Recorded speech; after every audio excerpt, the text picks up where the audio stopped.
August முதல் வாரம் 1ல இருந்து 7 வரைக்கும் உலக தாய்ப்பால் வார விழா அனுசரிக்கப்படுது. இது எதுக்காக பண்றாங்கன்னா, உலக அளவுல தாய்ப்பால் மகத்துவத்தை எடுத்துரைச்சு குழந்தைகளுக்கு பார்த்தீங்கன்னா மினிமம் 6 மாதம் வரைக்கும் தாய்ப்பால் மட்டும்தான் கொடுக்கணும். ஸோ தாய்ப்பால் சதவீதத்தை பார்த்தீங்கன்னா அதிகப்படுத்தணும் அப்படின்ற விஷயத்துக்காக இது அனுசரிக்கப்படுது. ஸோ அதன் அங்கமா என்னன்னா, ஒரு குழந்தைக்கு எப்படி நம்ம சக்சஸ்ஃபுல்லா தாய்ப்பால் கொடுக்கறதுன்ற விஷயத்த பார்க்க போறோம். ஸோ ஒரு குழந்தை பார்த்தீங்கன்னா முதல்ல டெலிவரி ஆகுறாங்க. அவங்க நார்மல் டெலிவரி இருக்கலாம், இல்லை சிசேரியன் செக்ஷனா இருக்கலாம். ஸோ அந்த குழந்தைக்கு பார்த்தீங்கன்னா நம்ம இமீடியட்டா தாய்ப்பால் இனிஷியேட் பண்ணணும். ஸோ அப்படி இனிஷியேட் பண்றதுனால என்ன ஆகும்னா, மார்பகம் ஸ்டிமுலேட் ஆயிட்டு நம்ம மூளையில இருந்து ஹார்மோன்ஸ் குழந்தை டெலிவரி ஆயிருக்கு, அவங்களுக்கு போதுமான தாய்ப்பால் சுரக்கத்தை வழிவகை செய்யணும். அந்த ஸ்டிமுலேஷன் மூலமா அவங்களுக்கு தாய்ப்பால் எளிதாக கிடைக்கிறதுக்கு வழிவகை செய்யும். ரெண்டாவதா என்னன்னா, உங்க குழந்தைகளுக்கு பார்த்தீங்கன்னா தாய்ப்பால் முதல்ல கிடைக்கிற சீம்பாடை கிடைக்கிற மாதிரி பார்க்கணும்.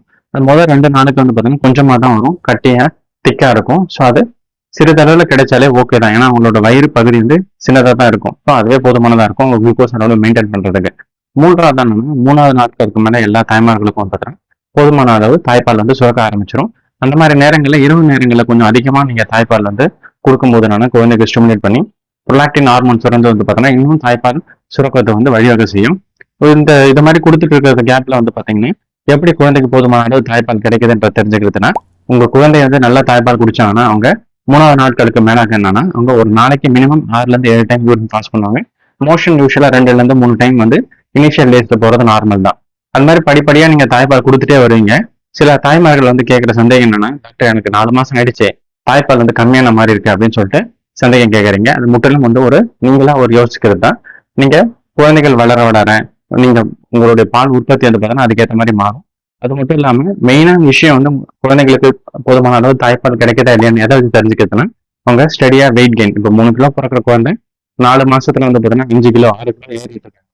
அந்த குழந்தை ஒரு நாளைக்கு மினிமம் 6ல இருந்து 7 டைம் யூரின் போறாங்க. ஸோ அதை வச்சுதான் நீங்க குழந்தைய தாய்ப்பால் கிடைக்குதான்றத நம்ம கணிக்கணுமே ஒழிய, நீங்களா எனக்கு கம்மியா இருக்கு, குழந்தை அழுதுட்டே இருக்கு அப்படின்ற விஷயத்த பண்ணக்கூடாது. ஏன்னா ஒரு குழந்தை நார்மலா தாய்ப்பாலை தவிர்த்து சும்மா இருக்கிற விஷயங்களை கூட ஒரு நாளைக்கு 2ல இருந்து 3 டைம் ஆகும். ஸோ அதனால அதை வச்சு மட்டும் நீங்க குழந்தைக்கு தாய்ப்பால் கிடைக்கலன்றத விஷயத்த பண்ணாதீங்க.